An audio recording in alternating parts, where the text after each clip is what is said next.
Sounds like a lie, but it's really the truth. Written by C.P. Turner. Narrated by Rachel Robinson. Audiobook version copyright 2017 by C.P. Turner.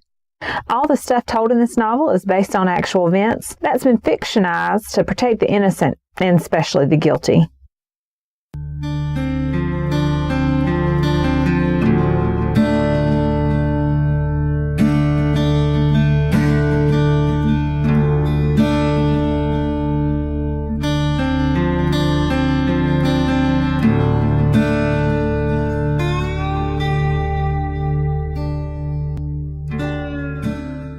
Me and my heathenish attitude. You might think Angel-Louise is a funny name because so many people make me out to be the opposite. An angel, I mean.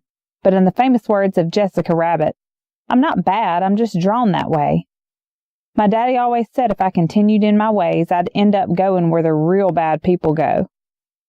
That's my stepdaddy. He's a Baptist. A real fire-breathing, sulfur and brimstone, burn in hell for all eternity, full immersion Baptist. My other dad, my bio dad, he's a Episcopalian. They don't believe in hell, the Episcopalians, I mean, or heaven, or Jesus, or God, or anything for that matter. Well, they do sorta. But they say them's just symbols, what can't be understood. At least that's what my stepdaddy says. But I'm getting ahead of myself. Let me explain what I mean. It gets awful hot in McCauley'sville, Carolina. That's South Carolina, which is where I come from, is why I mention it.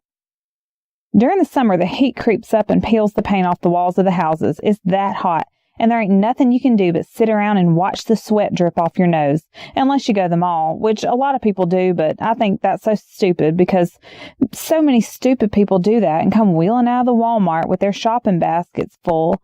Their fat kids stuffed into the shopping carts in and amongst all the stuff they just bought to replace all the other stuff they got at home that looks exactly the same and works just as good, except it ain't new, and with this look on their faces like they've just received the rapture, like they've seen Jesus himself come down and told them they was going to heaven that very day if only they'd go out and do the shopping mall and buy some new stuff. I know a whole lot about rapturing and Jesus because both my daddies are preachers. The one my mother had me with, and the one she's living with now, but I'll explain that later. Like I was saying, all there is for me to do in McCauley'sville is sit in my room, under the swamp cooler till it drips a hole in the top of my head, and stare at pictures of the ocean. Not the ocean we got here, a couple hours over in Myrtle Beach. That's a piddly little ocean, with little piddly waves that wouldn't wash a youngin's little toy boat. But the Pacific Ocean, way over on the West Coast, over in California, where things aren't so stupid, where the waves aren't so piddly, and where things are so all blessed good and boring and stupid all the time. If it seems to you that I have a bad attitude, and I probably do, I'll explain why as we go on. McCauley'sville is named after some Civil War hero who led a charge against the Yankees or something and kept something like 1 million slaves on his plantation hereabouts, and whipped all the men and slaves and had sex and babies with all the women slaves. So half the people around here, both black and whites, descended from him. And you can't throw a rock without hitting a Macaulay. But when I pointed out in my history class project that anybody who done all that bad stuff wasn't no hero in anybody's history book, and proposed that we name the town Martin Luther Kingsburg after you know who, well, you can imagine they made me out to be the bad one, all right, with some sort of heathenish attitude, and by the time I'm done talking to you, you'll probably have one too. Then we'll both be had. First off, it'd probably help if I explain who I am. And the next best way to know somebody is to meet their family. So let me tell you about mine. My family is so big, that's one of the stupid parts, that I've got 2 of everything. It seems like every part of my family comes in pairs like we was lining up for a pleasure cruise on Noah's Ark. I've got 2 grandmas, Grandma Lucy May and Grandma Betty Lou. They live in a little shack out in the interstate, and Grandma Betty Lou is always yelling at Grandma Lucy May on account that Grandma Betty Lou weighs 350 pounds and don't have no legs. Well, it's not on account of that Grandma Betty Lou is always yelling. She's always hollering at Grandma Lucy May to bring her pain pills. But Grandma Lucy May is very strict and won't give Grandma Betty Lou more pills than the doctor allows. So Grandma Betty Lou lies in her hog waller of a bed in their wee little tar paper shack out on the interstate hollering away like a hog stuck in a fence for her pain pills. It hurts awful bad, Lucy May, Grandma Betty Lou will shout over and over and over again. If that ain't stupid, I don't know what is. And that's why I have to sleep with a fan. Now, I know that don't make sense, but it's what my English teacher calls foreshadowing, which is another way of saying I'll fill in the parts of the jigsaw later. My daddy, I guess you might call him my real father, he's a Baptist preacher right here in Macaulayville. I say my real father because he's the one that made me with my mama, my real mama, not the lady my daddy married later on, which is not my real mama, even though she tries to make me feel obliged to call herself that, but I never do.